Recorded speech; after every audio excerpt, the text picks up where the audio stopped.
نعوذ بالله من شرور أنفسنا ومن سيئات أعمالنا من يهده الله فلا مضل له ومن يضلله فلا هادي له وأشهد أن لا إله إلا الله وحده لا شريك له وأشهد أن محمدا صلى الله عليه وسلم عبده ورسوله يا أيها الذين آمنوا اتقوا الله حق تقاته ولا تموتن إلا وأنتم مسلمون يا أيها الناس اتقوا ربكم الذي خلقكم من نفس واحدة وخلق منها زوجها وبث منهما رجالا كثيرا ونساء واتقوا الله الذي تساءلون به والأرحام إن الله كان عليكم رقيبا يا أيها الذين آمنوا اتقوا الله وقولوا قولا سديدا يصلح لكم أعمالكم ويغفر لكم ذنوبكم ومن يطع الله ورسوله فقد فاز فوزا عظيما ألا إن أصدق الحديث كلام الله وخير الهدي هدي محمد عليه الصلاة والسلام وشر الأمور محدثاتها وكل محدثة بدعة وكل بدعة ضلالة وكل ضلالة في النار.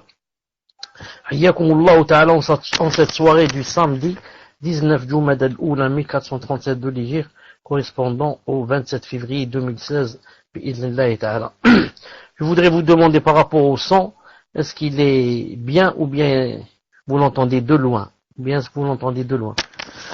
Il est bien, alhamdoulilah. Salam alaikum, est-ce que vous m'entendez? Alhamdoulilah, donc il y a eu une déconnexion. Je disais que, Inch'Allah ta'ala, nous sommes donc au 20e cours, bi'idhnillahi subhanahu wa ta'ala. Une seconde, Inch'Allah, je ferme la porte. Taïb. Donc, je disais, Inch'Allah ta'ala, que nous sommes au 20e cours, bi'idhnillahi subhanahu wa ta'ala. Et, yani, vous savez que Salasat al-Usul, yani, ça part des trois fondements, yani, comment connaître son Seigneur, connaître sa religion, connaître son prophète, alayhi salatu salam. Et, subhanallah al-adim, ce qui est, bon, on va pas dire étonnant, parce qu'étonnant par rapport à nous, mais par rapport au décret d'Allah subhanahu wa ta'ala, c'était écrit il y a 50 000 ans avant de créer les cieux et la terre, c'est que quand on a parlé des 4 règles, des 4 notions, on avait dit qu'il fallait d'abord demander la science, et ensuite qu'il fallait la mettre en pratique, et ensuite faire la da'wa et inviter les gens, et ensuite on avait dit qu'il fallait patienter en cas de fitna et de problèmes et que tout cela, il fallait que ça vienne et que ça entrave le chemin. Ce que je vous ai appris, il s'est passé en pratique. Il s'est passé en pratique. Et depuis ce jour-là, on s'est arrêté peut-être 4 ou 5 mois, on n'a pas fait de cours à cause d'une fitna. qu'Allah subhanahu wa ta'ala, alhamdulillah, a refoulé, dissipé. Walillahi alhamdu min qablu wa min ba'd, wa ilayhi al-amru kulluhu, walhamdulillah ala kulli hal. Taïb. Donc, si je me rappelle bien, on s'était arrêté à, d'abord, en même temps je fais une petite révision, Ibn Kathir, rahimahullah ta'ala, a dit, celui qui a créé ces choses, le soleil et les choses, le ciel, etc., il a dit, est le seul digne d'adoration.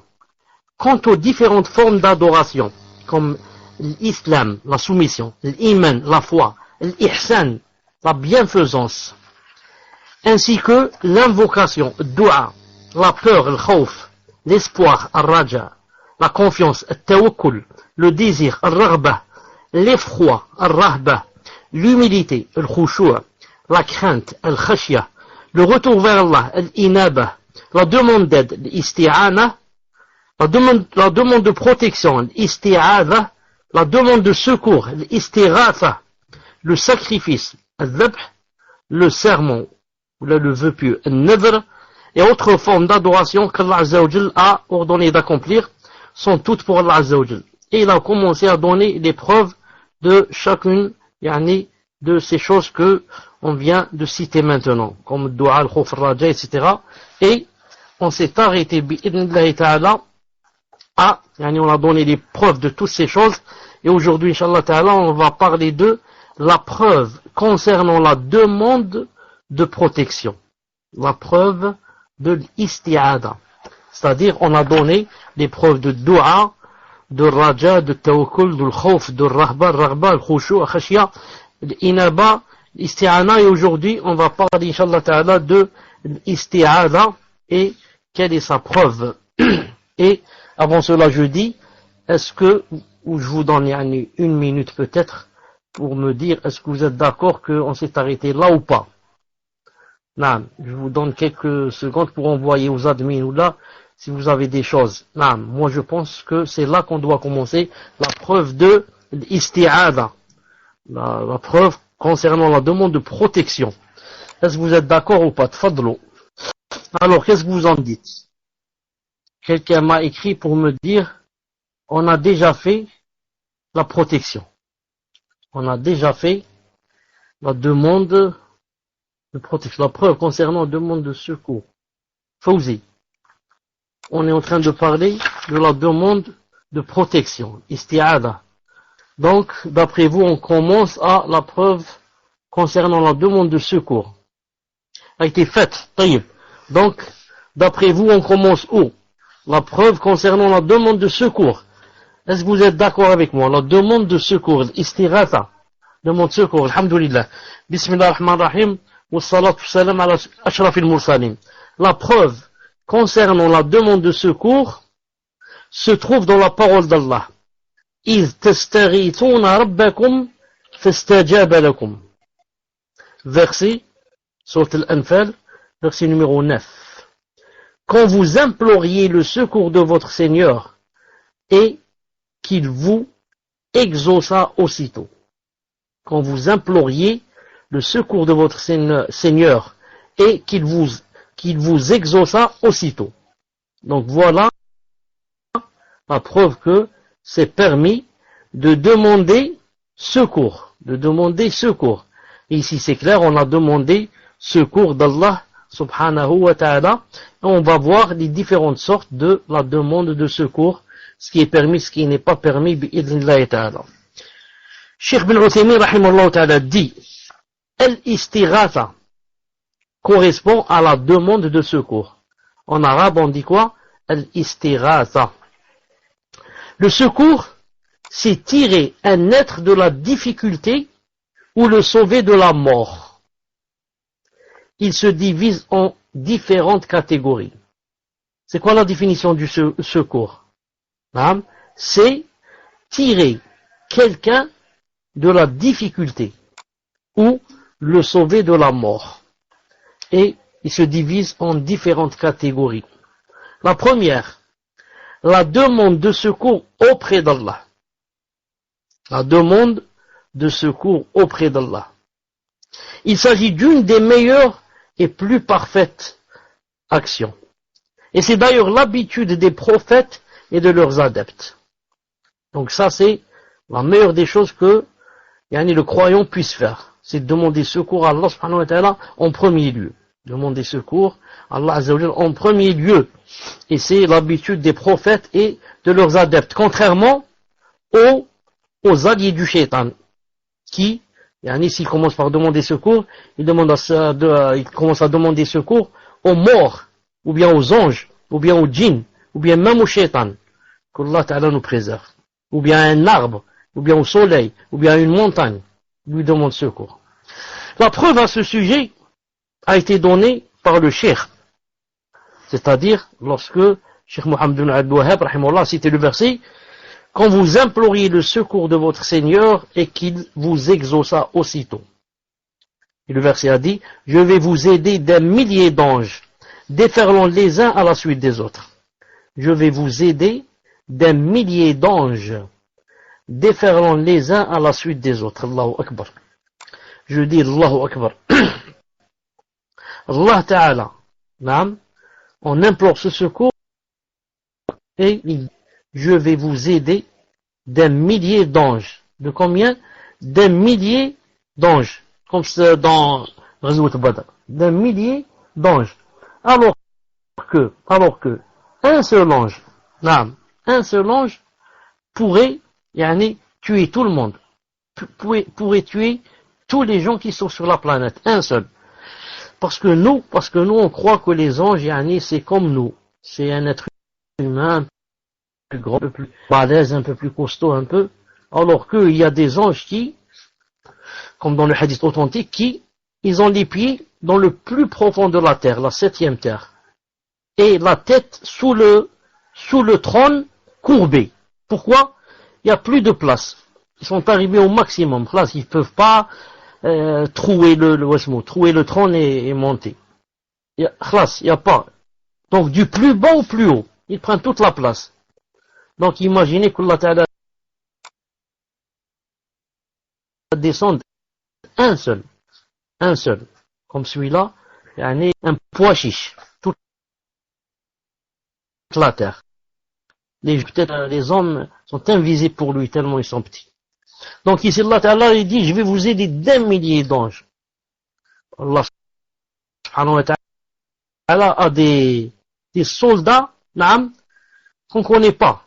Il a des anges, il peut employer la pluie, la neige, les tornades, ce qu'il envoie, les châtiments, tout ça, ce sont des soldats. Contre Pharaon, il a employé le sang, il a employé les grenouilles. Des fois, il envoie des fourmis, des millions, des oiseaux. Il envoie des oiseaux. Peut-être j'ai touché le micro sans le vouloir. Donc j'ai dit, comme des fois il a envoyé des oiseaux, Ababil, il les a envoyés pour celui qui a voulu détruire la Kaaba. Le Cheikh Ibn Uthaymin rahimahullah ta'ala dit, le verset a été révélé au cas de l'abthéiste, au nombre de 1000, alors que ses compagnons, radiyallahu ta'ala, étaient un peu plus de 300, à peu près 313. Contre combien? Subhanallah al-Adim, 1000, c'est-à-dire 3 fois le nombre. 3 fois le nombre et plus. Donc, au fait, qu'est-ce qu'il a fait? Est-ce qu'il est allé vers un arbre? Est-ce qu'il a demandé au soleil? Est-ce qu'il a allumé des bougies? Est-ce qu'il a fait le bokhor? Qu'est-ce qu'il a fait exactement? Alors, il pénétra, sallallahu alayhi wa sallam, dans sa tente, pour implorer son Seigneur Azza wa Jal, en levant les mains en direction de la Qibla. Ensuite, il a dit, sallallahu alayhi wa sallam, ô Allah, accomplis la promesse que tu m'as faite. Ô Allah, si tu anéantis cette poignée de musulmans, c'est-à-dire nous, bien sûr, tu ne seras jamais plus adoré sur terre. Rapporté par Muslim, livre du djihad, chapitre de l'envoi d'un renfort d'anges durant la bataille de Badr. Le prophète alayhi salam ne cessa d'implorer le secours de son Seigneur en levant les mains jusqu'à ce que son manteau lui tomba des épaules.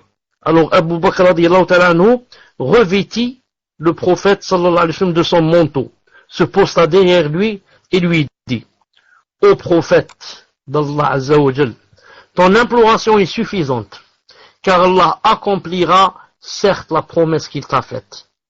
C'est alors que le verset prêté révélé, c'est-à-dire et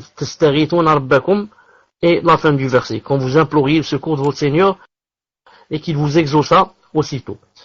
Ce qui est étonnant aussi dans ce passage, à part la grande conviction du prophète sallallahu alayhi wa sallam, et son khushu' et sa confiance en Allah subhanahu wa ta'ala, ce qui est étonnant aussi, c'est la confiance de Abu Bakr Siddiq radiyallahu ta'ala anhu, sa grande conviction dans la promesse d'Allah subhanahu wa ta'ala. Et c'est lui maintenant qui veut apaiser le prophète sallallahu alayhi wa sallam et qui lui dit au prophète d'Allah, ton imploration est suffisante car Allah accomplira certes la promesse qu'il t'a faite. Aucun minime doute, aucun brin de doute, aucun atome de doute. Allahu Akbar, Allahu Akbar. Abu Bakr Siddiq, le véridique. C'est pas n'importe quel Abu Bakr Siddiq, le véridique. Celui-là, radiyallahu ta'ala anhu, la meilleure personne après les prophètes. Quelles sont les meilleures personnes dans le monde? Ce sont les prophètes. Et parmi tous les prophètes, quand on enlève les prophètes de côté, la première personne qui vient en deuxième position, la plus aimée d'Allah subhanahu wa ta'ala, c'est Abu Bakr Siddiq, chez les gens de Al-Sunnah ou Jama'a. Alors, celui-là, radiyallahu ta'ala anhu, c'est la personne la plus détestée chez les chiites, chez les rawafid. Si vous leur dites quelle est la première personne la plus détestée au monde, normalement, Si vous dites quel est le plus détesté au monde, nous normalement on répondrait c'est Shaitan. On va dire non, on parle des personnes. On va dire alors c'est Pharaon, c'est Abu Lahab, c'est Abu Jahl. Ils te disent non, c'est Abu Bakr. Abu Bakr. Ils disent pas Siddiq, c'est Abu Bakr. C'est lui la personne la plus détestée. En deuxième position, Omar ibn Khattab. Qu'Allah subhanahu wa ta'ala maudisse celui qui dit cela. Qu'Allah ta'ala maudisse celui qui dit cela. Deuxièmement, la demande, bon la première c'était quoi? La demande de secours auprès d'Allah. Premièrement, c'était la demande de secours auprès d'Allah. La deuxième sorte, la demande de secours auprès des morts ou des vivants absents et qui ne peuvent donc être d'un quelconque secours. La demande de secours auprès des morts ou des vivants absents et qui ne peuvent être donc d'un quelconque secours. Cet acte est une forme de polythéisme, shirk, car il ne peut émaner que d'une personne convaincue que ces êtres ont un pouvoir occulte sur la création. Cette personne leur a donc accordé une part de la seigneurie, Rububiyya. Allah Ta'ala a dit أَمَّنْ يُجِيبُ الْمُضْطَرَّ إِذَا دَعَاهُ وَيَكْشِفُ السُّوءَ وَيَجْعَلُكُمْ خُلَفَاءَ الْأَرْضِ أَإِلَهٌ مَعَ اللَّهِ قَلِيلًا مَا تَذَكَّرُونَ. C'est-à-dire, verset Nam 62, n'est-ce pas lui qui répond à l'angoissé quand il l'invoque et qui enlève le mal et qui vous fait succéder sur la terre génération après génération? Y a-t-il donc une divinité avec Allah? C'est rare que vous vous rappeliez. Donc, n'est-ce pas lui qui répond à l'angoissé quand il l'invoque et qui enlève le mal? La réponse, certes, c'est lui. Alors que c'est lui qui répond à l'angoissé et qui enlève le mal. Comment se fait-il que vous ne lui demandiez pas secours? Donc maintenant, si tu crois qu'un mort, ou bien un vivant, mais qui est absent, et tu crois qu'il peut te secourir, donc ça veut dire que tu as donné une part de la seigneurie que ne mérite qu'Allah Azza wa Jal, tu l'as donné à cette personne que tu as implorée. Ça veut dire pour toi, cette personne qui est morte, ou bien cette personne qui est vivante mais absente, tu peux lui demander que il te secourt dans une chose pareille, ça veut dire que pour toi, il a la même chose qu'Allah subhanahu wa ta'ala, les mêmes attributs dans la seigneurie ou dans d'autres choses. Il dit ici, et bien sûr, si une personne demande comme ça, ça veut dire que quoi? En faisant ainsi, elle est sortie de l'islam. En faisant ainsi, elle est sortie de l'islam. Bien sûr, si c'est un jahil ou là, on lui apprend, on lui dit que ça se fait pas, etc. Mais s'il refait, c'est grave pour lui. Bon, donc ici, il parle de quoi? Demander secours auprès des morts, ou bien des vivants, mais qui sont absents. Un vivant, s'il est devant toi, tu lui demandes secours, et il peut te secourir, ce n'est pas grave. C'est même permis, on va le voir. Mais maintenant, s'il est absent, comment tu lui demandes secours s'il est absent? Je ne parle pas de, bien sûr, lui téléphoner, lui dire aide-moi, est-ce que tu connais quelqu'un ou quelque chose? Non, je parle pas de ça. C'est-à-dire, comme ça, tu cries. Toi, tu es à Paris, lui, il est à Marseille. Et dans la rue, tu dis, Yafoulan, aide-moi. Tu cites son nom, Yafoulan, aide-moi. Je suis dans le pétrin. J'ai des problèmes. Ça fait sortir de l'islam, qu'Allah Ta'ala nous préserve. Troisièmement, la demande de secours auprès d'un être vivant pour une chose qu'il est capable d'accomplir. Troisièmement, la demande de secours auprès d'un être vivant pour une chose qu'il est capable d'accomplir. C'est quoi son jugement? Ceci est permis. Ceci est permis au même titre que la demande d'aide. Donc troisièmement, c'est quoi? La demande de secours auprès d'un être vivant qu'il est capable d'accomplir. Avant cela, c'était quoi? C'était ou bien la demande de secours auprès d'un mort, qui n'est pas permis, ou bien d'un vivant, mais qui est absent. Mais maintenant, le vivant est présent. Et on va lui demander secours pour une chose qu'il peut accomplir. Il dit ici, ceci est permis. Ceci, au même titre que la demande d'aide. Allah Azza wa Jalla a dit en mentionnant, quand il parlait de Moussa alayhi salam, de Moïse, qu'est-ce qu'il a dit? فاستغاثه الذي من شيعته على الذي من عدوه فوكزه موسى فقضى عليه. Sourate Al-Qasas, verset 15. Il a dit, l'homme de sa tribu, de la tribu de Moussa alayhi salam, l'appela au secours contre son ennemi. Alors Moussa lui asséna un coup qui lui fut fatal. Moussa lui asséna un coup qui lui fut fatal. Donc le témoin ici c'est quoi? Le témoin ici c'est quoi? C'est l'homme de sa tribu, de son parti, l'appela au secours contre son ennemi. Donc moi, si je suis attaqué par un voyou ou bien par quelqu'un, ou bien deux voyous qui m'attaquent et que je regarde à droite ou à gauche, je trouve quelqu'un, et que je sais qu'il peut m'aider, ce n'est pas interdit de lui demander de l'aide et de lui demander du secours. Ou de voir un policier et de lui demander du secours. Ce n'est pas interdit. Pourquoi? Parce que j'ai demandé à qui? Pas un mort, à un être vivant. Et j'ai demandé à quelqu'un une chose qu'il est capable de faire. Une chose qu'il est capable de faire. Quatrièmement, la demande de secours à un être vivant incapable de secourir, mais sans pour autant croire que cet être a un pouvoir occulte. La demande de secours sur un être vivant capable de secourir, mais sans pour autant croire que cet être a un pouvoir occulte. Donc la différence entre la quatrième sorte et la troisième, c'est que dans la quatrième, on va demander secours à quelqu'un, mais ce quelqu'un est incapable de secourir. Alors que dans la troisième sorte, on a demandé secours à quelqu'un, mais ce quelqu'un peut nous aider. Donc, quand ça peut nous aider, c'est possible, mais maintenant c'est dans le cas où on va demander secours à quelqu'un, mais incapable de nous aider. Il va donner l'exemple, comme pour le cas d'une personne en proie à la noyade, qui demanderait à un handicapé physique de la secourir. Quelqu'un qui est en train de se noyer et à quelques mètres de lui, il voit quelqu'un, un handicapé physique, assis sur une chaise roulante, et il lui demande de l'aider. Il sait bien que cette personne est paralysée, ne peut pas se lever et encore moins plonger dans la mer et nager. S'il voulait se lever, cette personne, si elle voulait se lever, elle ne pourrait pas. Comment se fait-il que je lui demande de l'aide, qu'elle vienne plonger et m'aider? Ça, c'est impossible.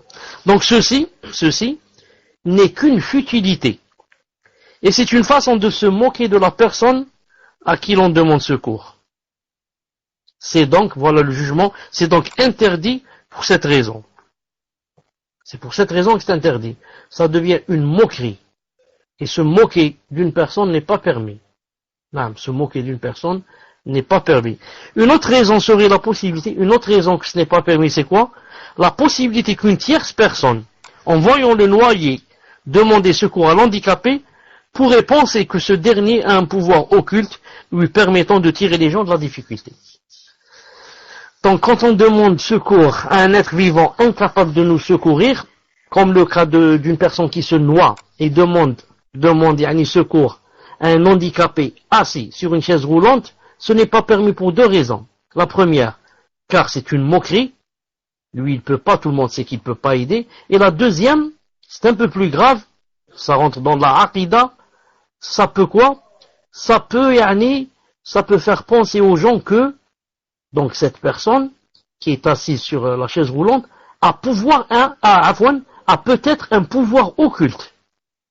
Peut-être elle fait du sihr, elle fait quoi? Elle dit cette personne, comment paralysée, et on lui demande de l'aide pour aller nager et sauver quelqu'un. Donc sûrement que cette personne a quoi? Un pouvoir occulte. Donc tu vois, on a trompé les gens. On leur a donné une fausse aqida à cause d'avoir demandé à cette personne. Naam. C'est pour cela que c'est interdit, yani, et ça devient haram, cette demande de secours. Je voudrais juste ouvrir une parenthèse. Quand on dit que c'est pas permis dans ce cas, par exemple, le noyé qui demande à quelqu'un qui est handicapé, c'est pas permis. Dans le sens où je demande que ce soit lui qui vienne m'aider. Mais, c'est permis de lui demander secours, c'est-à-dire dans le sens que lui, il demande secours. Vous avez compris? Je lui demande, par exemple, quand je crie comme ça, je me noie, ça veut dire, appelle les gens, ou bien téléphone, si tu as le portable, téléphone, donne l'alerte, donne l'alerte aux gens, téléphone aux pompiers, ça c'est permis. Non. Mais ce qui est interdit, c'est de lui demander à lui de venir te sauver, de nager, alors que tu sais qu'il ne peut pas le faire. Ça devient une moquerie, ou bien ça trompe les autres, naam, ils vont croire qu'il a un pouvoir occulte. Maintenant, il va parler du sacrifice. Ça, c'était par rapport à demander secours. Demander secours, comme vous l'avez vu, si on demande d'Allah subhanahu wa ta'ala, alhamdulillah, c'est la meilleure des choses. Si maintenant on demande d'un être d'une personne, on va voir, est-ce que la personne est vivante ou bien elle est morte. Si elle est vivante, si elle est morte, ça devient du shirk. Si la personne est vivante à laquelle on va demander secours, on va voir. Est-ce qu'elle est capable d'aider ou n'est pas capable? Si elle est capable, ça se fait. Et si elle n'est pas capable, ça devient quoi? Ça devient futilité et ce n'est pas permis. Maintenant, on va parler de la preuve concernant le sacrifice. Non, la preuve concernant le sacrifice. Cette preuve réside dans la parole d'Allah Azza wa Jal. قل إن صلاتي ونسكي ومحياي ومماتي لله رب العالمين لا شريك له. Dis en vérité, ma prière, mes actes de dévotion, mon sacrifice, ma vie et ma mort appartiennent à Allah, Seigneur de l'univers, à lui nul associé. À lui nul associé. Cheikh Ibn Uthaymin rahimahullah ta'ala dit ici, le sacrifice consiste à causer la mort en versant le sang d'une façon particulière. Et il peut avoir lieu de différentes façons. Et Cheikh Mohammed bin Abdul Wahhab rahimahullah ta'ala, pour donner la preuve, il a cité le verset que vous voyez ici, An'am 163. En vérité, dit, ma salat, mes actes de dévotion, ma vie et ma mort appartiennent à Allah Azza wa Jalla, Seigneur de l'univers. Ensuite, il a ajouté quelque chose de la sunna. Il a dit, on trouve dans la sunna, maudit soit celui qui égorge une bête pour un autre qu'Allah. Rapporté par Muslim, hadith authentique. Maudit soit celui qui égorge une bête pour un autre qu'Allah. Remarquez avec moi le verset. Dit, en vérité, ma salat, mes actes de dévotion, ma vie et ma mort appartiennent à Allah subhanahu wa ta'ala. Le plus important ici, c'est quoi? C'est ma vie. Ma vie appartient à qui? Allah ta'ala. Donc, ma salat, il n'y a pas quelqu'un qui va faire salat à une autre personne. Mes actes de dévotion, il y en a qui en font. Il y en a qui vont sacrifier pour le djinn et pour le wali, etc. Ma vie et ma mort, bon, ma mort, c'est Allah Ta'ala qui va m'envoyer quelqu'un pour ôter mon âme et vers lui je dois revenir, que je le veuille ou pas, que je l'atteste ou pas. Ensuite il y a ma vie et ma mort appartiennent à Allah. Si ma vie appartient à Allah subhanahu wa ta'ala, ça veut dire tout simplement que dans cette vie il ne m'est permis de faire que ce qui est conforme avec les lois d'Allah Azza wa Jal et sa charia. Parce que il t'a demandé de dire ma vie, dis ma vie et ma mort appartiennent à Allah. Si ta vie appartient à Allah subhanahu wa ta'ala, comment se fait-il que dans cette vie tu manges ou bien tu dises ou bien que tu t'habilles ou bien tu fasses telle et telle chose d'une façon contraire à la charia? Non. À chaque fois que tu as fait une chose contraire à la charia, tu le fais sciemment, ce n'est pas avec ignorance ou bien oubli, tu le fais sciemment. Ça veut dire qu'une partie de ta vie, maintenant, elle n'est plus pour Allah subhanahu wa ta'ala. Elle est pour tes passions. Non. Elle est pour, ça dépend ce qui t'a poussé à contredire la charia. طيب. Cheikh Ibn Uthaymin, rahimahullah ta'ala, dit, le sacrifice, peut avoir lieu de différentes façons. Il y en a des sortes. Premièrement, le sacrifice d'adoration, dont le but est de glorifier celui pour qui le sacrifice est accompli, de faire preuve d'humilité à son égard et de se rapprocher de lui. Celui-ci ne peut être voué qu'Allah Azza wa Jal de la façon qu'il a prescrite. Non. Le fait de le vouer à un autre qu'Allah est une forme de polythéisme majeur, qui fait sortir de l'islam et fait rentrer la personne éternellement en enfer. La preuve, il a dit la preuve, a été citée par le cheikh, c'est-à-dire le verset قُلْ إِنَّ صَلَاتِي وَنُسُكِي وَمَحْيَايَ وَمَمَاتِي لِلَّهِ رَبِّ الْعَالَمِينَ. Dis en vérité, ma prière, mes actes de dévotion, mon sacrifice, ma vie et ma mort appartiennent à Allah, Seigneur de l'univers. Donc ça c'est quoi? La première sorte. C'est comme lorsqu'on égorge par exemple un mouton pour l'Aïd. Naam. Ou bien on égorge un mouton pour la aqiqa. Ça on le fait pour Allah subhanahu wa ta'ala. On le fait pour Allah subhanahu wa ta'ala. Donc égorger, pour une personne ou pour un djinn ou pour un arbre ou pour un ange ou pour le soleil ou ça fait sortir carrément de l'islam. Ça fait sortir carrément de l'islam. Deuxièmement, deuxième sorte. Le sacrifice que l'on fait pour honorer un invité ou à l'occasion de la fête du mariage ou autre. Le sacrifice que l'on fait pour honorer un invité ou à l'occasion de la fête du mariage ou autre. Naam Habib, jazakallah pour la couleur, comme ça c'est mieux. Donc la deuxième sorte c'est quoi? Sacrifier pour honorer un invité. Comme Ibrahim alayhi salam, lorsque les anges sont entrés chez lui et qu'il a cru que c'était des gens normaux. Naam, ils sont venus sous forme humaine. Qu'est-ce qu'il a fait? Il a sacrifié un veau. Il a sacrifié un veau. Naam. Ou à l'occasion de fête ou mariage. Et le prophète sallallahu alayhi wa sallam a dit, celui qui croit en Allah Ta'ala au jour dernier, qu'il honore son invité. Ahmed ibn Hanbal rahimahullah ta'ala a dit, si toute la dunya, on pouvait la mettre sur une cuillère, et on l'a donnée à l'invité, ça rentre pas dans tabdhir, ça rentre pas dans le gaspillage. Pourquoi? Parce qu'on a donné ça à l'invité. Et l'invité, c'est qui? C'est Allah Ta'ala, c'est son professeur qui nous a demandé de l'honorer. Donc je ne l'ai pas honoré pour lui-même, mais pour Allah subhanahu wa ta'ala.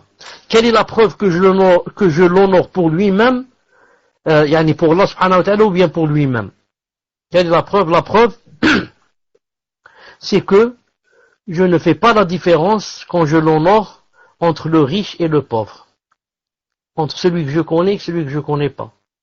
Entre celui qui est de ma famille et celui qui ne l'est pas. Entre celui avec qui j'ai des intérêts et celui avec qui je n'ai pas. C'est pour ça, je ne sais pas si vous avez remarqué, ceux qui ont la foi faible, naam, si c'est quelqu'un qu'ils connaissent, naam, et qu'il a aussi un statut ou là qu'il a un grand poste, naam, dans l'état ou là, naam, quand il l'honore vraiment, plus qu'il n'en faut. Et si c'est quelqu'un de normal, naam, il l'honore d'une façon très normale. Donc s'il a comme invité un directeur général ou un PDG ou je ne sais qui, un très haut gradé dans l'armée ou la police, il lui fait ce qu'on appelle le méchoui. Il va acheter un mouton ou bien deux et il va les égorger, etc. Si c'est maintenant une simple personne, donc qu'est-ce qu'il va lui faire? Il va lui faire des frites. Des frites et un peu de lentilles. Des frites et un peu de lentilles. Ou alors maximum, peut-être qu'il va acheter une livre de merguez. Une livre de merguez. Il dit voilà, je l'ai honoré. Le hadith a dit que celui qui croit en Allah et au jour dernier, honore son invité. Il y a des gens même qui, quand ils ont des invités, s'il a quelque chose de bien et de meilleur, il ne la donne pas. Il la cache. Il dit ça, je la laisse, pour demain, je la mange en famille, quand l'invité va partir. Alors que normalement, c'est cette chose qu'il doit donner à l'invité. Si vraiment, il croyait en Allah Ta'ala au jour dernier. Naam. Al-Muhim, que Allah Ta'ala nous aide et éloigne de nous l'avarice. Donc, il dit ceci, c'est-à-dire le fait de sacrifier pour un mariage ou autre, à l'occasion d'une fête, il a dit, ceci a été légiféré par le prophète sallallahu alayhi wa sallam, de façon obligatoire ou bien conseillée, par rapport au mariage. Il a cité ensuite le hadith, que celui qui croit en Allah au jour dernier honore son invité. Ensuite, il a dit à Abdurrahman ibn Auf, quand il voulait se marier, radiyallahu ta'ala anhu, il lui a dit, célèbre ton mariage, ne serait-ce que par le sacrifice de Chet. Chet, c'est un mouton, en général. Naam. Walou bi Chet, un seul mouton. Célèbre ton mariage, ne serait-ce que par le sacrifice d'une seule bête, d'un seul mouton. Rapporté par Bukhari et Muslim. Et Cheikh Ibn Uthaymin, rahimallahu ta'ala, j'ai lu dans un de ses livres, quand il a parlé de ce hadith, dans Boulough al-Maram, quand il parlait des jugements qui ont rapport avec le mariage, etc., et les fêtes, il a dit quelque chose d'exceptionnel, que je n'ai jamais vu chez quelqu'un, et c'est une faïda que peut-être on ne peut trouver que chez lui, Allah subhanahu wa ta'ala alam. Avant de donner cette faïda, je vais poser la question à un des admins. Je vais choisir Habib, et je vais lui dire, qu'est-ce que ça veut dire d'après toi, ne serait-ce que, par le sacrifice d'une bête, d'un mouton. Qu'est-ce que ça veut dire ça? Qu'est-ce que ça veut dire cette phrase? Célèbre ton mariage ne serait-ce que en sacrifiant une bête. Qu'est-ce que ça veut dire ça? S'il y a un autre admin qui voudrait répondre, qu'il m'écrive. J'attends, Inch'Allah Ta'ala, une de vos réponses. Célèbre ton mariage ne serait-ce que il faut au moins, au minimum, sacrifier une bête s'il a la possibilité. Jazakallahu khayran. Jazakallahu khayran, c'est ce que j'attendais et c'est ce que j'étais sûr que, Inch'Allah Ta'ala, vous alliez le dire. Cheikh Ibn Uthaymin a dit, le hadith veut dire exactement le maximum. Exactement le contraire. Le hadith ici veut dire exactement le contraire.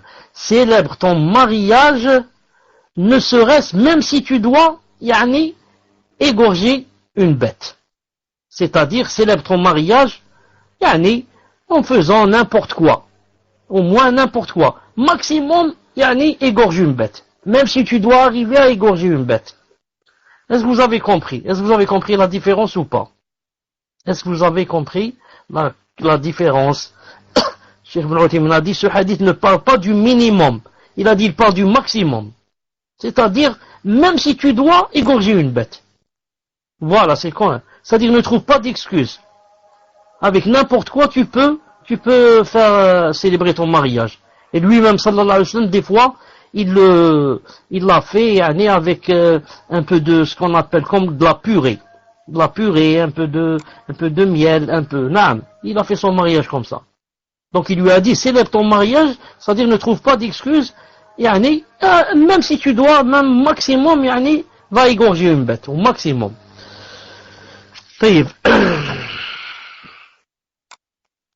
Donc on arrête ici, Inch'Allah Ta'ala, c'est le adhan, et on va continuer, Inch'Allah Ta'ala, après l'adhan. On va continuer, Inch'Allah Ta'ala, après l'adhan.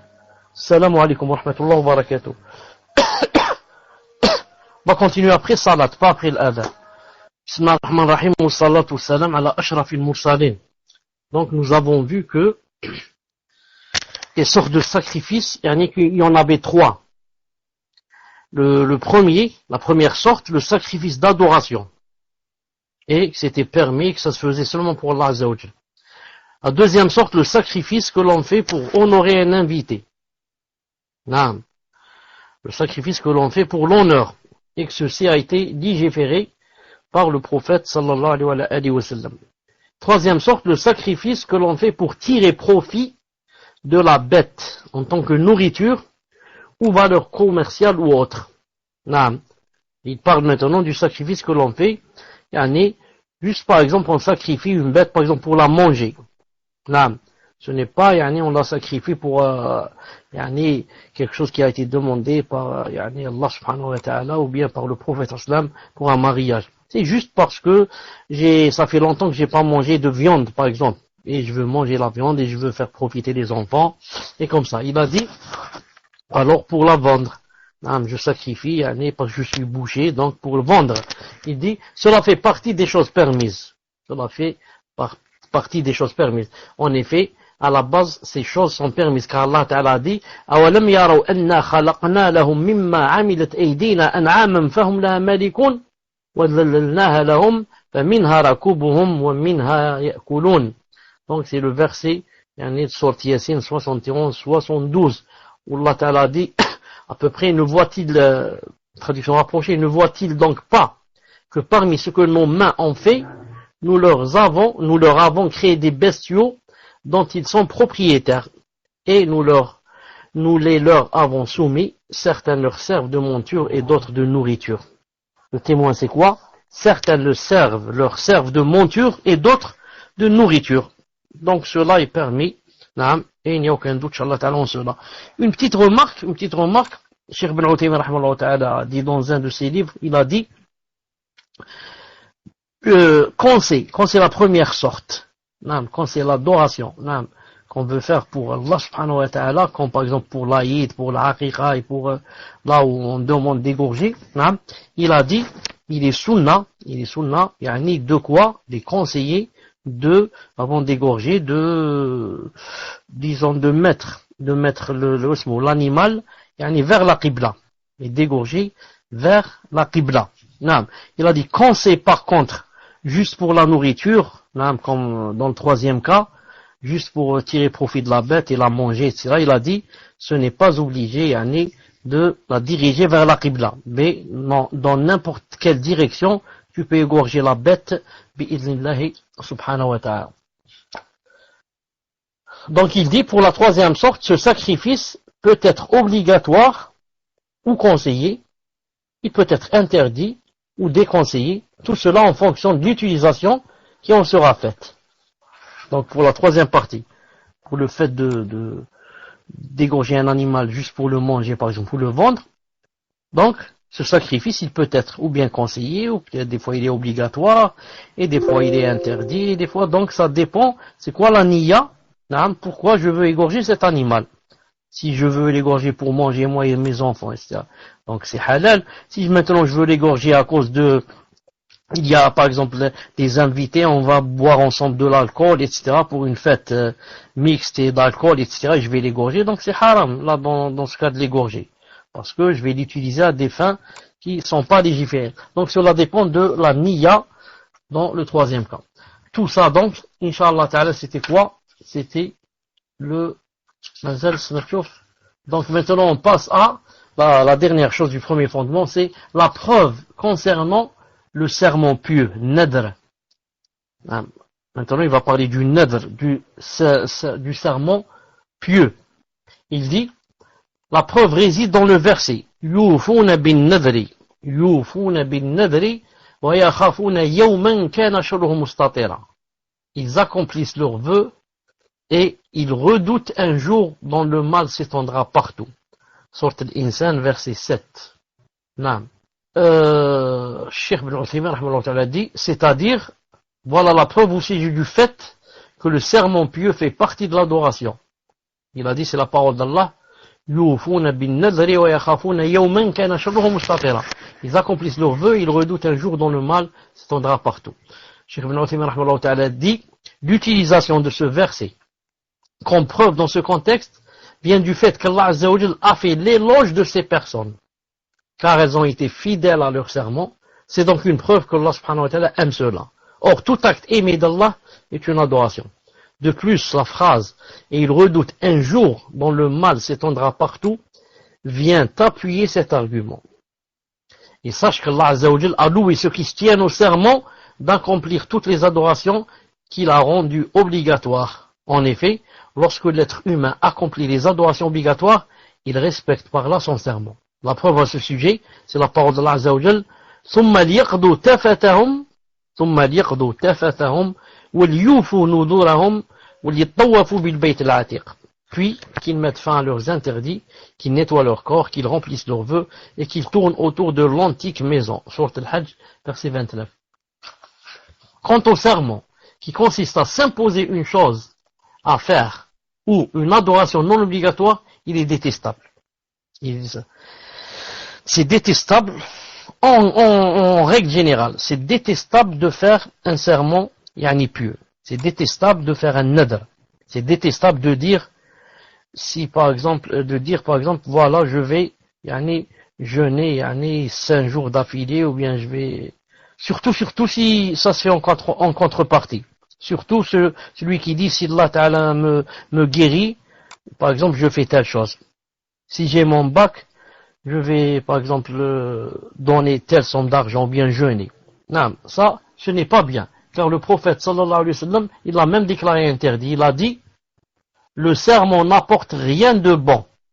Le serment pieux n'apporte rien de bon, si ce n'est obliger l'avare à dépenser. Rapporté par Al-Bukhari. Le serment pieux, le nadr, n'apporte rien de bon, si ce n'est qu'il oblige l'avare à dépenser. Car cette personne qui a dit, si Allah Ta'ala me guérit, je vais par exemple sacrifier un mouton, ça veut dire que si jamais Allah Ta'ala ne la guérit pas, elle ne va pas sacrifier le mouton. Ça veut dire qu'elle demande quelque chose en contrepartie. Ya Allah, si j'ai le bac, je vais donner 100 € en aumône. Si j'ai le bac. Ça veut dire si j'ai pas le bac, je ne donne pas. Donc c'est une personne avare. Donc le serment ici ne lui a servi à rien. Parce que si c'était écrit que ça arrive, ça va arriver. Donc ça ne lui a servi qu'à quoi? Qu'à l'obliger à dépenser. Car si elle ne fait pas le serment pieux, jamais elle ne dépensera quelque chose. Non. C'est pour ça que c'est détestable. Non. C'est même interdit de faire un vœu pieux comme ça pareil, qui comporte une condition. Mais si ça ne porte pas de condition, la personne dit par exemple, voilà, elle se dit dans le cœur pour fortifier ma foi, pour me rapprocher davantage d'Allah subhanahu wa ta'ala, par exemple, je fais le serment pieux de jeûner, par exemple, tous les jeudis et lundis, ou de jeûner 3 fois par mois, ou bien de faire ceci et cette chose. Non. Donc ici, ce n'est pas en contrepartie. Il n'y a pas de condition. C'est moi-même qui ai voulu faire ça. Ça, c'est détestable aussi. C'est pas bien de le faire. Pourquoi?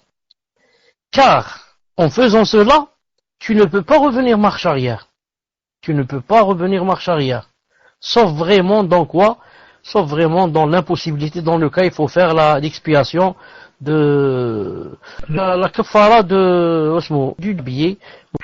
Et maintenant, est-ce que vous m'entendez? Donc je répète, ça s'est coupé.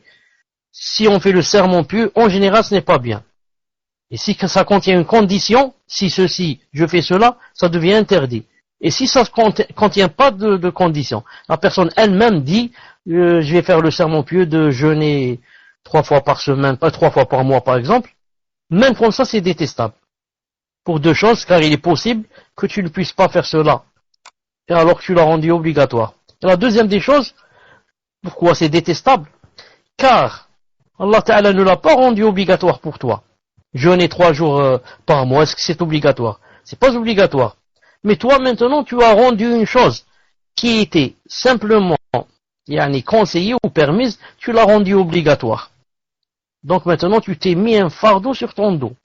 Et qui t'a dit que tu peux vraiment porter ce fardeau? Non. C'est pour cela que c'est bien d'éviter le serment pieux. Mais si quelqu'un dit, dans le verset qu'on a cité plus haut, où Allah Ta'ala dit, si vous pouvez le réafficher, où Allah Ta'ala dit, يُوفُونَ بِالنَّذْرِ وَيَخَافُونَ يَوْمًا كَانَ شَرُّهُ مُسْتَطِيرًا. Ils accomplissent leurs vœux et ils redoutent un jour dont le mal s'étendra partout. Voilà. Quelqu'un va dire, Allah Ta'ala dans Sourate Al-Insan, était en train de faire des éloges à ses alliés et aux bienfaisants. Il a dit entre autres, qu'est-ce qu'ils faisaient? Ces gens-là, qui étaient masha'Allah, ils accomplissent leurs vœux, c'est-à-dire leurs vœux pieux. Donc c'est bien de faire le vœu pieux. On va leur répondre, on va leur dire tout simplement, ceci est faux. Allah Ta'ala n'est pas en train de leur faire des éloges pour qu'ils fassent le vœu pieux, mais il est en train de faire leurs éloges parce qu'ils accomplissent leurs vœux pieux. Ça veut dire, en d'autres termes, Allah Ta'ala n'est pas en train de leur faire des éloges pour qu'ils fassent, ils n'ont pas fait de vœux pieux, il leur dit, c'est bien, faites, hein, vous êtes des gens bien parce que vous faites des vœux pieux, mais il est en train de parler de ceux qui ont déjà fait le vœu pieux. Il leur dit, mais regardez, ceux-là ils sont masha'Allah parce que quand ils l'ont fait, même s'il est détestable, mais ils l'accomplissent. Donc il y a une différence entre faire la chose et entre quoi? Et entre la rattraper. C'est-à-dire que la chose est détestable, il ne faut pas la faire, le vœu pieux, mais maintenant si je l'ai fait, je dois l'accomplir. Quand je le fais, avant de le faire, ce n'est pas bien. Mais maintenant que je me suis dit, j'ai fait le vœu de faire telle et telle chose, maintenant je dois l'accomplir. Et si je l'accomplis ici, ça veut dire que je rentre dans ce que Allah Ta'ala leur a fait des éloges. Parce que, pourquoi? Parce que je peux faire le vœu pieux et dire, je fais le vœu pieux de jeûner 3 jours chaque mois, et ensuite je le fais pas. Donc ça, c'est encore très mauvais. J'ai fait deux choses. J'ai fait le vœu pieux, ce n'est pas bien, et ensuite je l'accomplis pas. Mais Allah Ta'ala parle ici de ceux qui, s'ils l'ont fait, ils l'accomplissent. Entre parenthèses, sans parler du fait de son caractère détestable. De son caractère détestable. Qu'est-ce qu'il dit ici? Voilà. Malgré cela, voilà, il dit ici, malgré cela, s'il en fait le serment d'accomplir un acte d'obéissance, il est obligatoire d'y être fidèle. Car le prophète Hassan a dit, celui qui fait le serment d'accomplir un acte d'obéissance, l'accomplisse. Mais bien sûr, si maintenant je fais le vœu pieux d'accomplir un acte de désobéissance, est-ce que je dois le faire? Je ne dois pas le faire. Non. من نذر أن يطيع الله فليطيعه من نذر أن يعصيه فلا يعصيه. Maintenant, si je fais le vœu pieux de boire de l'alcool, je ne dois pas l'accomplir. Mais j'accomplis seulement quand c'est quelque chose de légiféré. Ou alors, à la rigueur, quelque chose de permis. Même si c'est pas obligatoire, c'est permis. Et quand c'est permis, les savants ont divergé. Est-ce que je peux, est-ce que si je ne le fais pas, il y a l'expiation ou il n'y a pas, kafara. Certains ont dit il y a, certains ont dit il n'y a pas. Pour résumer, nous pouvons dire que le serment pieux désigne les actes d'adoration obligatoires d'une façon générale. Mais en particulier, il s'agit de s'imposer une chose pour Allah Azza wa Jal. Par ailleurs, les savants ont divisé le serment pieux en différentes catégories décrites dans les ouvrages de jurisprudence.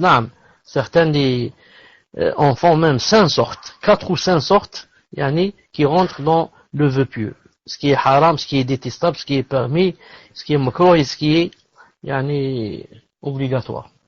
Voilà, Inch'Allah Ta'ala. Le prochain cours, Inch'Allah Ta'ala, ce sera le deuxième fondement. On a terminé le premier fondement. Le deuxième cours, le prochain cours, Inch'Allah Ta'ala, ce sera le deuxième fondement, page 126, bi'idhnillahi Ta'ala. Subhanakallahumma bihamdik, ashhadu an la ilaha illa ant, astaghfiruka wa atubu ilayk. Quand vous êtes prêts pour les questions, avertissez-moi pour les réponses. Donc, première question, cher. Question j'essaie de retrouver un peu les automatismes. Question d'un frère qui dit Barakallahu fikum pour votre doigt, cher. Masha'Allah, très utile pour la foi. Dans le sujet de la aqidah et le décret d'Allah, je voulais vous questionner. C'est une question d'une sœur et elle dit je suis atteinte d'un sihr, alhamdulillah, et à chaque muqabala que je fais, je dis aux frères à la fin de la première rencontre. Ils me disent que ça ne les dérange pas, mais parfois je n'ai plus de nouvelles ou des refus sans raison. Ma sœur m'a suggéré de ne pas le dire à la première rencontre, non pas pour le cacher, mais pour me préserver. Apprendre à connaître le frère et ne pas le faire fuir dès la première fois. Je souhaite avoir donc vos conseils, ya Cheikh. Qu'en pensez-vous?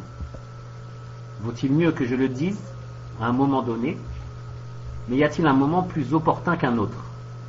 Ou dois-je ne pas le dire?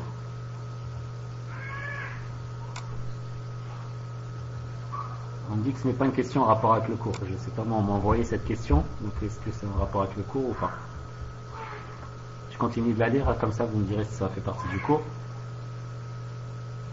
Y a-t-il un moment plus opportun qu'un autre, ou dois-je ne pas le dire?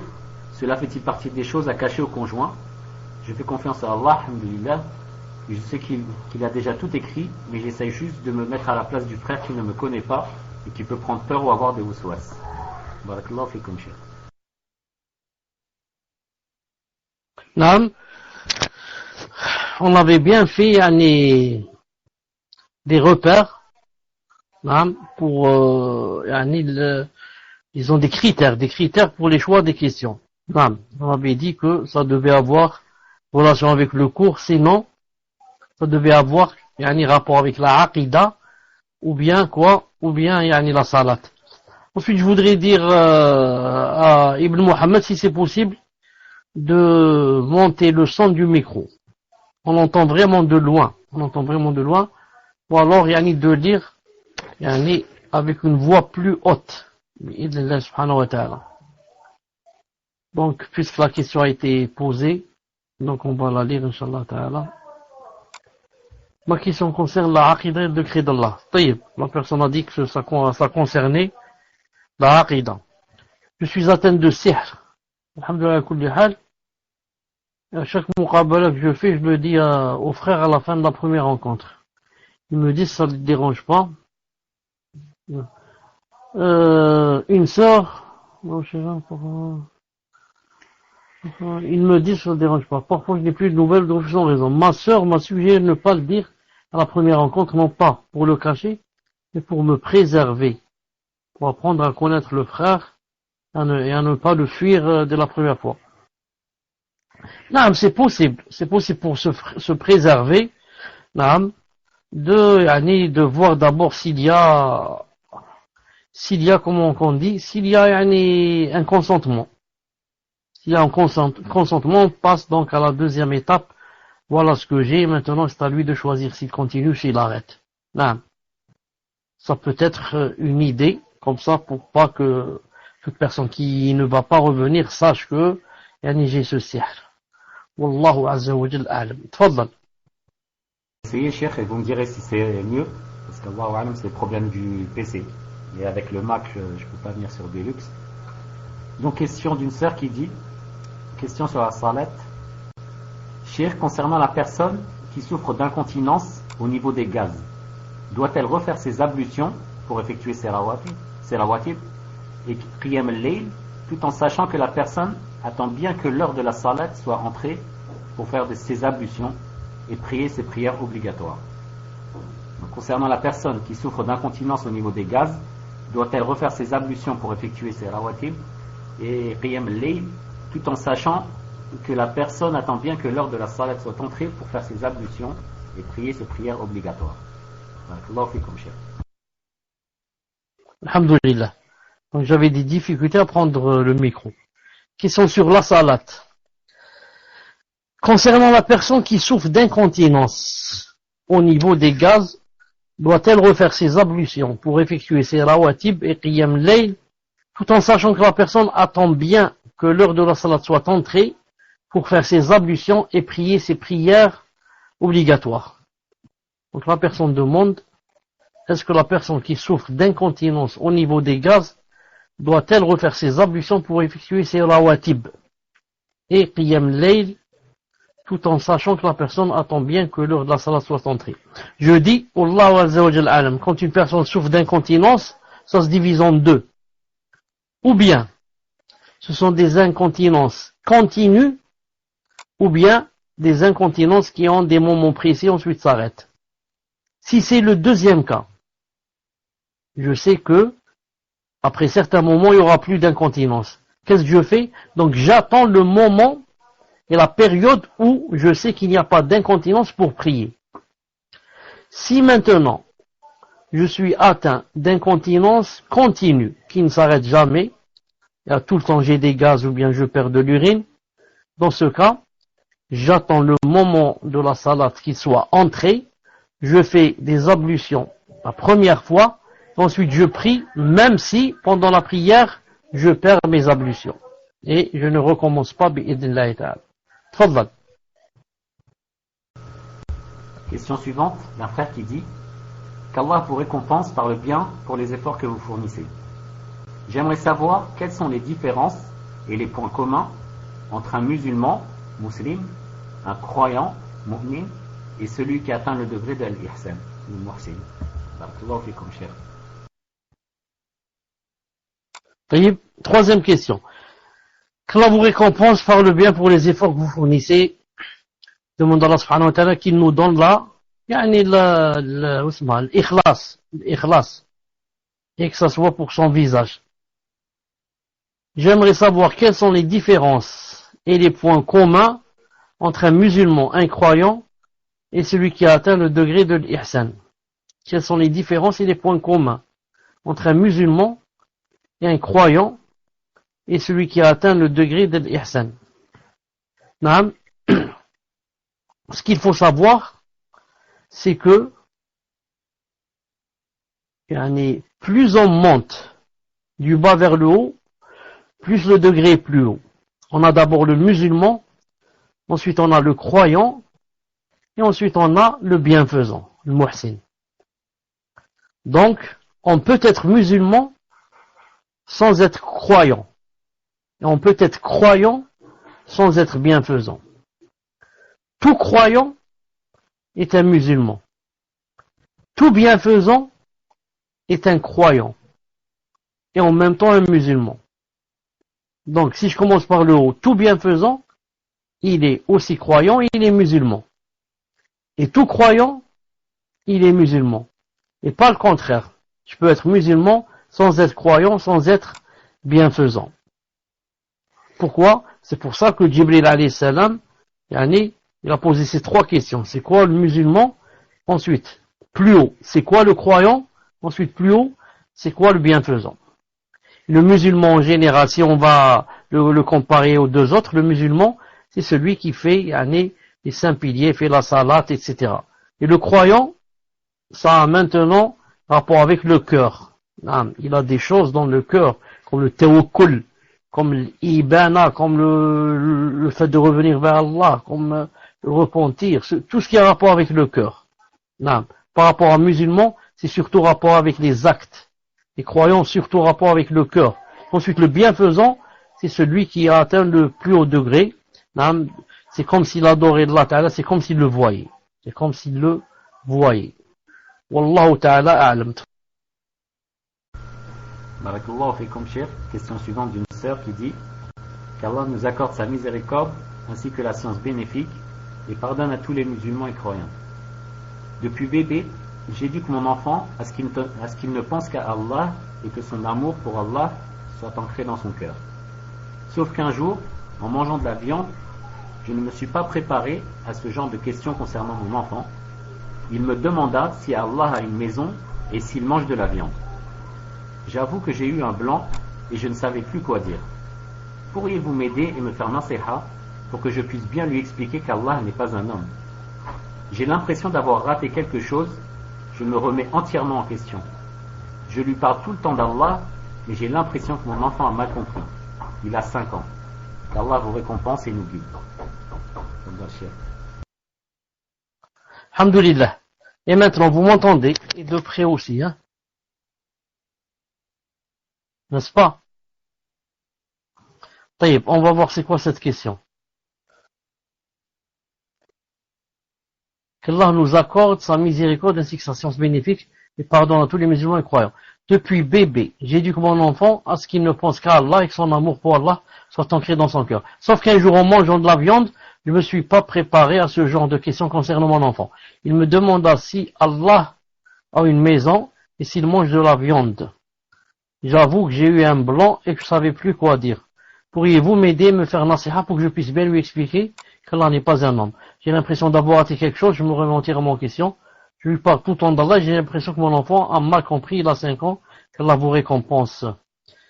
En fait, je l'ai éduqué à ce qu'ils disent, alhamdoulilah, ce jour-là, je remercie Allah, qu'on est un toit, qu'on est avec Haïti, et qu'on mange, et que on peut manger de la viande dans une maison, que d'autres, non, rien du tout, etc. Ils m'ont posé cette question. Non. Donc, l'enfant a 5 ans et donc à partir de 5, 6 ans et 4 ans, etc., vous savez qu'il peut poser n'importe quelle question. Il peut poser n'importe quelle question. Où est Allah? Si tu dis il est dans le ciel, qu'est-ce qu'il fait là-bas? Pourquoi il descend pas? Pourquoi on ne le voit pas? Il y a des tas de choses. Donc, il faut savoir comment répondre, ne serait-ce que en général, en disant que, comme il a posé ici la question, il a dit, il me demande s'il a une maison. Allah Ta'ala, c'est qu'il a une maison. Allah Ta'ala, sa maison, c'est quoi? C'est le Qibla, c'est la Kaaba. Allah Ta'ala a une maison qui s'appelle la Kaaba, on l'appelle la maison d'Allah Subhanahu wa Ta'ala. Mais ça ne veut pas dire que, puisqu'il a la maison, qu'il l'habite comme nous on l'habite. Car, il faut répondre à l'enfant et lui apprendre que Allah Ta'ala, ne ressemble, rien ne lui ressemble. Et que lui, il ne ressemble à rien. Allah Ta'ala, on le verra Yawm al-Qiyamah dans le paradis. Et ce jour-là, on saura comment qu'il est vraiment. Allah Ta'ala, ce qu'on sait de lui, c'est ce qu'il y a dans le Coran. Qu'il est Ghafour, qu'il est Rahim, qu'il est beau, qu'il a ceci. Et on ne va pas, à cet âge-là, rentrer dans les attributs de il a les mains, il a les yeux, pour ne pas lui faire de mashakil. Non, mais on dit qu'Allah Ta'ala est Ghafour, Wadoud, Rahim, Karim, généreux, tout miséricordieux, très miséricordieux, il fait rentrer les gens au paradis, il punit ceux qui ne prient pas, il punit ceux qui l'insultent, il punit ceux qui ceux qui volent, il punit ceux qui mentent, etc. Yom al-Qiyamah. Tout cela, ça va se passer Yom al-Qiyamah. C'est lui qui nous a créés, c'est lui qui régit l'univers, c'est lui qui a créé tout ce qu'on voit, c'est lui qui régit le soleil, c'est lui qui fait tomber la pluie, il a des anges, il a ceci, il a cela, et nous, notre but, c'est de l'adorer. Il nous a créé pour qu'on l'adore. Et parmi rentre dans les adorations, la salat et le jeûne et le hajj pour celui qui peut, et la zakat, et comme ça. On lui parle, on rentre pas dans vraiment les détails qui le dépassent. Et qui vont lui faire des ambiguïtés dans sa tête. Non. Voilà, Inch'Allah Ta'ala, la réponse, Wallahu Subhanahu wa Ta'ala a'lam. Non. Donc, je crois qu'il y avait une autre question à la fin.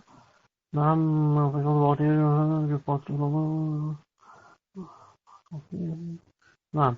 Je disais donc que l'enfant ne peut pas tout comprendre, ne peut pas tout comprendre. C'est pour ça qu'il y a des choses qu'on saute, qu'on ne lui dit pas maintenant, jusqu'à ce qu'il mûrisse et commence à comprendre.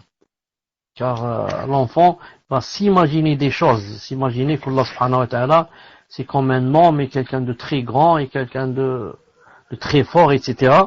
Nous, on doit lui dire que Allah ta'ala ne ressemble à rien. C'est-à-dire ne ressemble pas à ses créatures.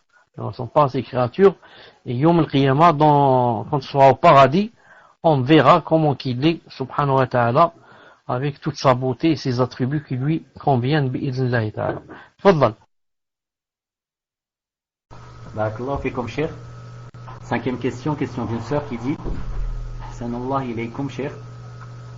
Pouvez-vous nous donner des conseils pour rester fidèles à nos adorations et à toujours éviter les obéissances? Car nous avons vu dans le cours le hadith dans lequel le prophète sallallahu alayhi wa sallam a dit que celui qui fait le serment d'accomplir un acte d'obéissance l'accomplisse. Personnellement, je me dis souvent à moi-même que je dois essayer de rester fidèle à mes devoirs envers Allah Ta'ala toute ma vie, mais j'ai toujours peur de ne pas respecter cet engagement. Barakallahu fikum, cher. Non. Donc, donnez-moi quelques secondes, je vais ouvrir le Paltalk. Car j'ai beaucoup de difficultés à prendre le micro. Le micro dans le salon. Donc, je vais terminer les autres questions sur le Paltalk, Inch'Allah ta'ala. Une seconde. Salam alaikum. Est-ce que vous m'entendez sur le Paltalk? Ma'alish Habib, vous pouvez, si vous voulez, vous poser des questions sur, vous pouvez les afficher sur, comment il s'appelle, Bailux, et je réponds ici. Question numéro 5. Ahsanallah ilaykum. Pouvez-vous nous donner des conseils pour rester fidèles à nos adorations et à toujours éviter des désobéissances, car nous avons vu dans le cours le hadith du prophète sallallahu alayhi wa sallam, lorsqu'il a dit que celui qui fait le serment d'accomplir un acte d'obéissance l'accomplisse. Personnellement, je me dis souvent à moi-même que je dois essayer de rester fidèle à mes devoirs envers Allah Ta'ala toute ma vie, mais j'ai toujours peur de ne pas respecter cet engagement. Donc, pouvez-vous nous donner des conseils pour rester fidèle à nos adorations et à toujours éviter des désobéissances? Naam.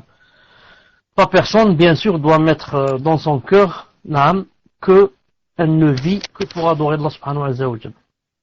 Et que personne ne peut adorer Allah subhanahu wa ta'ala si Allah subhanahu wa ta'ala, premièrement, ne le lui permet pas, et la deuxième, s'il ne l'aide pas. Donc, Allah ta'ala regarde ce qu'il y a dans les cœurs. Quand il voit que cette personne est soucieuse de faire ses devoirs religieux, est soucieuse d'avancer dans son dîn, est soucieuse de convoiter le visage d'Allah subhanahu wa ta'ala et la grande récompense yawm al-qiyamah. Allah subhanahu wa ta'ala aide cette personne, car elle est sincère et elle veut. Non, il l'aide. Mais quand Allah ta'ala voit que la personne, c'est une personne qui passe son temps, c'est tout, qui s'amuse comme ça et qui, Allah subhanahu wa ta'ala se détourne d'elle. Et la laisse dans les ténèbres. Que Allah subhanahu wa ta'ala nous préserve. Donc, je dis à cette personne, et à moi-même et à tout le monde, si vraiment on est sincère avec Allah subhanahu wa ta'ala, et qu'on fait ce qu'on peut de notre mieux, Allah subhanahu wa ta'ala, il nous aide et nous ouvre toutes ses portes. Naam. Et ce n'est pas obligé que tout ce qu'on a dit de faire, on va le faire. Il arrive que il y ait des failles. Des fois on oublie, des fois on ignore des choses, et des fois on ne les fait pas bien, et des fois il y a une faiblesse dans le cœur, et des fois il y a une faiblesse dans la foi, et comme ça, tout ça, c'est, comme a dit le prophète aslam, il a dit, le croyant, il a dit, c'est comme l'épi de blé. Il a dit, il est debout, et quand il y a du vent, que fait l'épi? L'épi, le vent le fait descendre presque jusqu'à ce qu'il touche le sol. Ensuite, quand le vent passe, qu'est-ce qui se passe? L'épi, se redresse. Et voilà, le voilà, vraiment debout. C'est comme ça le croyant. Il est, masha'Allah, il fait des efforts, il essaye, na'am, yajtahid. Ensuite, quand il y a le vent, il se redresse. Mais, il ne sort pas carrément de la terre. L'épi ne sort pas, il ne se déracine pas. Mais juste que, il a, le haut, il est baissé vers le sol.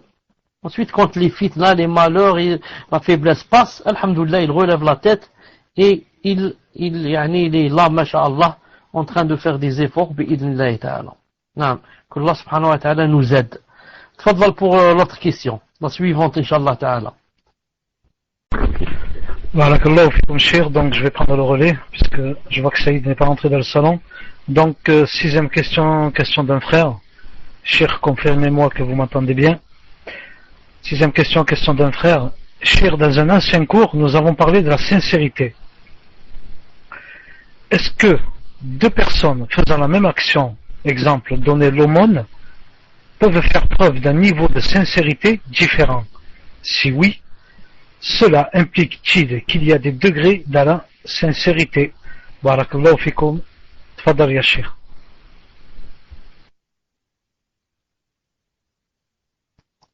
Naam, c'est comme a dit la personne. Il y a des degrés dans la sincérité. Abu Bakr Siddiq radiyallahu ta'ala anhu était sincère. Naam. Et moi je peux être sincère, mais est-ce que ma sincérité, elle peut atteindre celle de Abu Bakr Siddiq? elle peut atteindre celle de Omar ibn Khattab radiyallahu ta'ala anhuma, c'est pas possible. Non. C'est pour ça que Ibn al-Qayyim alayhi rahmatullahi ta'ala dit dans ses livres, il dit que deux personnes, ils sont côte à côte, non, et ils font la même adoration, comme par exemple, tous les deux vont donner par exemple 2 euros d'aumône. Il a dit, il peut écrire à la personne, yani, des milliers de hasanat. Et il peut écrire à la deuxième seulement 10 récompenses. Et pourtant, ils ont donné les deux 2 euros. Pourquoi? La première personne l'a donné, mais il y avait dans le cœur ce qu'il n'y avait pas dans l'autre. Non, c'était plein d'amour d'Allah, plein de, il disait dans le cœur, si j'aurais donné 100 euros, pas seulement 2, si je pouvais, donner plus, et comme ça. Et l'autre peut-être l'a donné, tout juste parce que, il faut faire ça. Dans sa vie, il faut donner au moins une fois, il dit comme ça. Alors que la première a dit non. Elle avait, comme du feu dans le cœur. Pourquoi je ne donne que 2 euros? Et si j'étais riche, j'aurais construit telle mosquée, et fait ceci et cela et cela. Entre les deux personnes, entre leurs deux cœurs, il y a comme ce qu'il y a de différence entre le ciel et la terre. Naam. Allah Azza wa Jal alam. Tfaddal. Barakallahu fikum cheikh. Bon, je vois que Saïd a des difficultés de prendre le micro sur Patak, donc je reprends les questions, le temps que Saïd se prépare. 7e question. Question d'une sœur. Le prophète sallallahu alayhi wa sallam avait une confiance, Ibn Muhammad,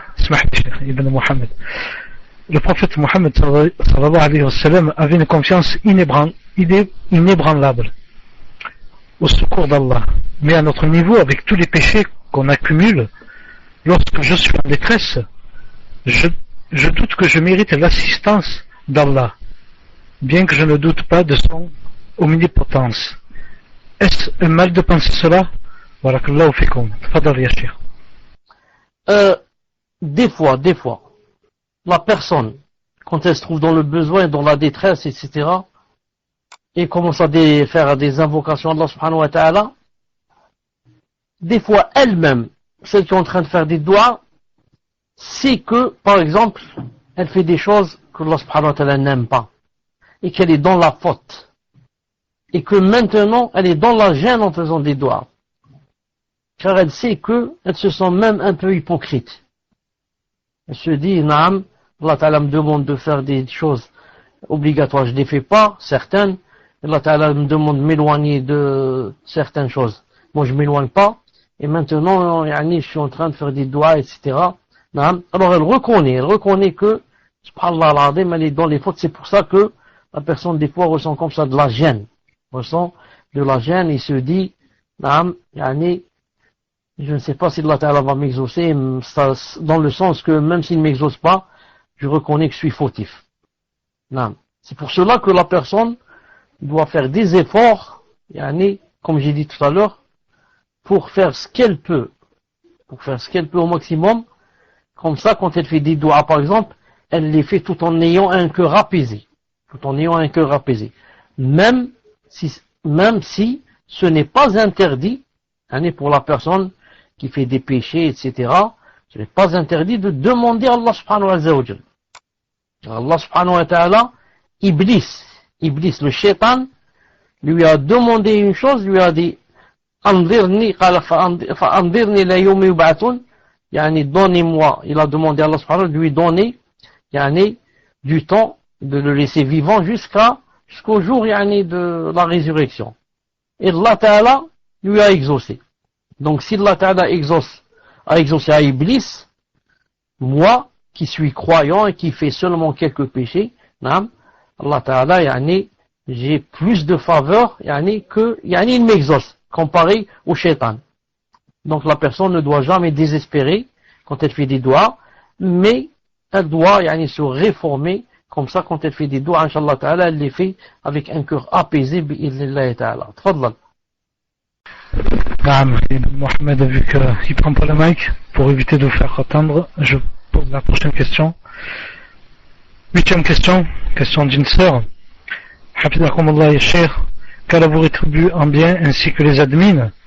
Quels sont les livres et cours que vous conseillez pour les débutants dans Talib al-Ilm et quel programme suivre pour bien débuter l'apprentissage des fondements de la religion? Tfadal Cheikh. Par rapport au programme et cours et quels sont les livres, cela dépend des savants. Certains savants mettent une liste, d'autres en mettent une autre, mais en général, il faut commencer pour les débutants, il ne faut jamais commencer par quelque chose de compliqué. Il faut commencer toujours par exemple, les 3 fondements, comme on a commencé maintenant dans la Aqida, les 3 fondements. Qawaid al-Arba, les 4 règles. Usul Sita, les 6 fondements. Et comme ça, aller petit à petit. Ne pas commencer par exemple directement la Aqida, par exemple avec Tahawiyya, ou avec Safariniya, ou avec Tadmouriya. Non, il faut commencer petit à petit et monter, comme on monte une échelle.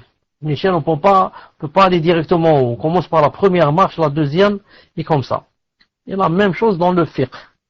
On commence avec les petits livres, comme le livre de Mohsen al-Abbad, qui s'appelle par exemple Adab al-Mashi ila Salat, ou bien le livre de Cheikh al-Fawzan, hafidhahullah ta'ala, al-Mulakhas al-Fiqhi.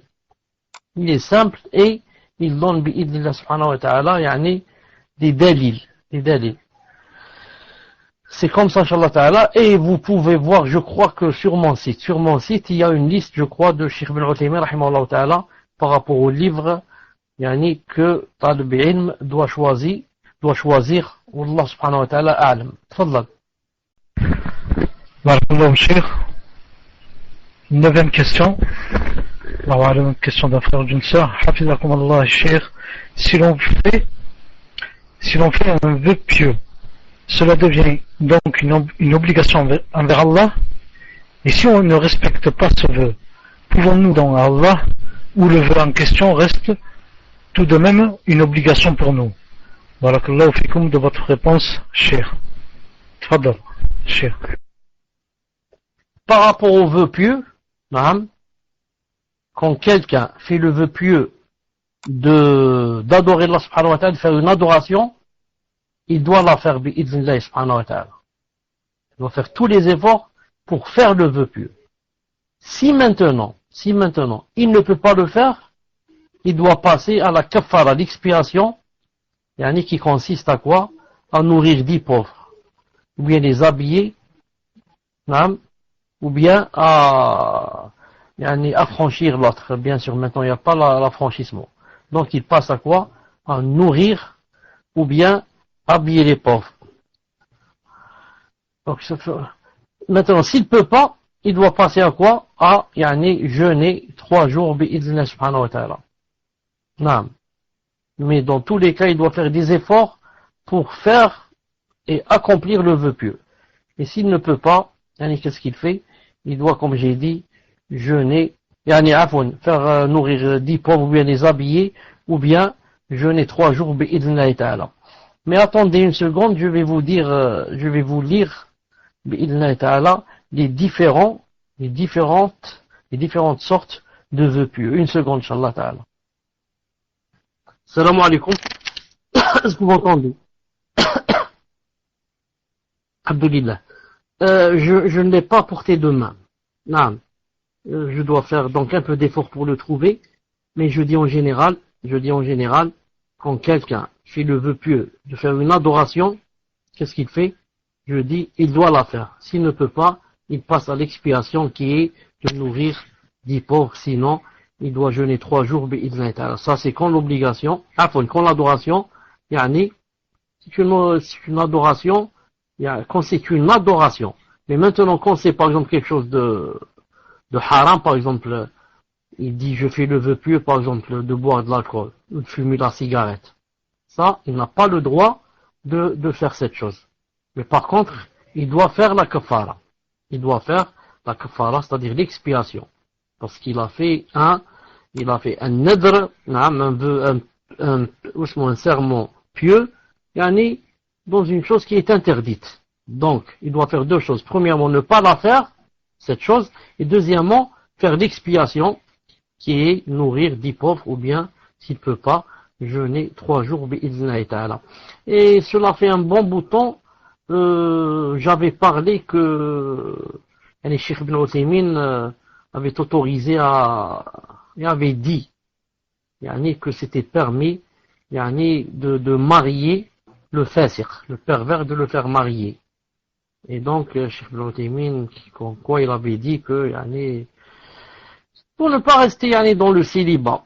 Et je crois qu'on m'avait demandé où ça se trouve cela, et je l'ai cherché, je l'ai trouvé.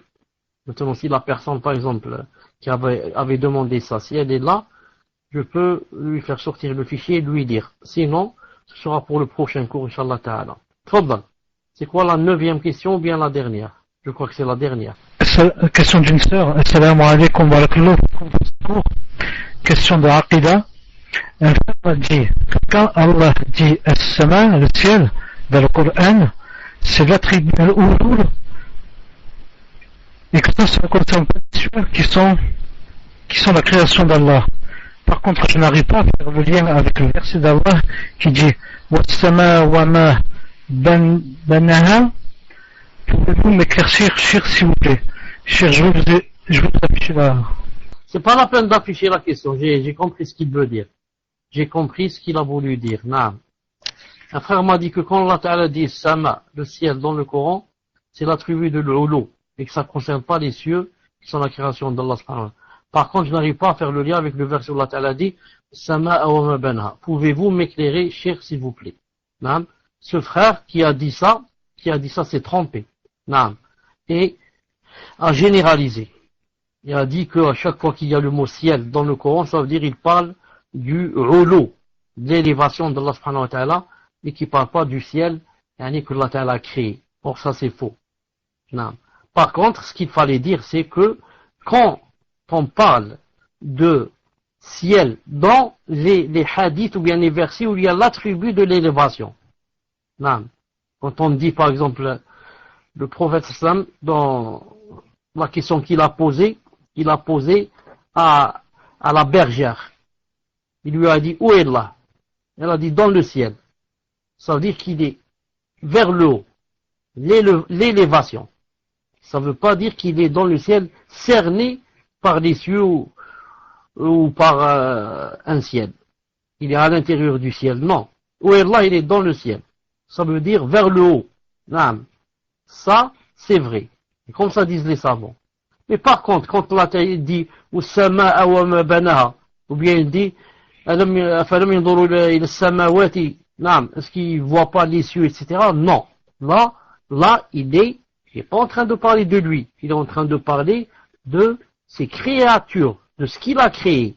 Il a créé les cieux, la terre, la mer, les montagnes, les étoiles, les galaxies. Ici, quand il dit le ciel et les cieux, il est en train de parler des cieux comme création. Nam. Et non pas de son élévation à Zawjal. Donc le frère qui a dit ça a mélangé entre les deux. Et n'a pas fait la différence quand Allah Ta'ala parle de lui et il parle de l'élévation, il dit qu'il est dans le ciel, ou bien les hadiths, ça veut dire qu'il est vers le haut. Et quand il parle des cieux qu'il a créés, et des cieux, il parle de ses merveilles, de ses signes et de ses créatures, de ses créations aussi. Là, ça veut dire, il parle des cieux, le ciel qui est au-dessous de nous. Voilà, Inch'Allah Ta'ala, la réponse. Donc, dans cette question, à la fin, As-Sama'a wa ma banaha, il est en train de parler du ciel. Du ciel, comment Allah Ta'ala l'a créé, pour montrer que, Allah subhanahu wa ta'ala qui a créé les cieux, ce ciel-là, avec son immensité, etc. Qu'en est-il de Allah subhanahu wa ta'ala? C'est pour ça que il y a beaucoup de versets où Allah ta'ala nous incite à regarder les cieux, à regarder le ciel, pour que tu dises subhanallah al-azim, si le ciel est comme ça, Alors, comment doit être Allah subhanahu wa ta'ala? Comment doit être, si le ciel est comme ça, aussi grand, comment doit être Allah subhanahu wa ta'ala? Naam. Voilà, Inch'Allah ta'ala, j'espère que vous avez compris. Naam. Dernier mot, je vous laisse le micro pour le dernier mot, Inch'Allah ta'ala. Naam, Cheikh. Barakallahu fikum, Cheikh. Donc, on se rencontre, Inch'Allah ta'ala, lundi avec des signes de la fin des temps. Et on fera cette fois les grands signes, car on a fait déjà les petits signes. Maintenant, les 10 grands signes, Inch'Allah ta'ala. Et on va commencer par le signe de Mahdi. Le Mahdi qui va venir à la fin des temps. Certains l'ont mis dans les grands signes et certains l'ont mis dans les petits signes. Le livre qu'on va lire qui s'appelle les grands signes de la fin des temps, qu'on a déjà commencé, il a mis le Mahdi parmi les grands signes. C'est pour ça qu'on va commencer par la venue de le Mahdi. Naam. Subhanakallahumma bihamdik, ashhadu an la ilaha illa anta, astaghfiruka wa atubu ilayk. Assalamu alaikum wa rahmatullahi wa barakatuh.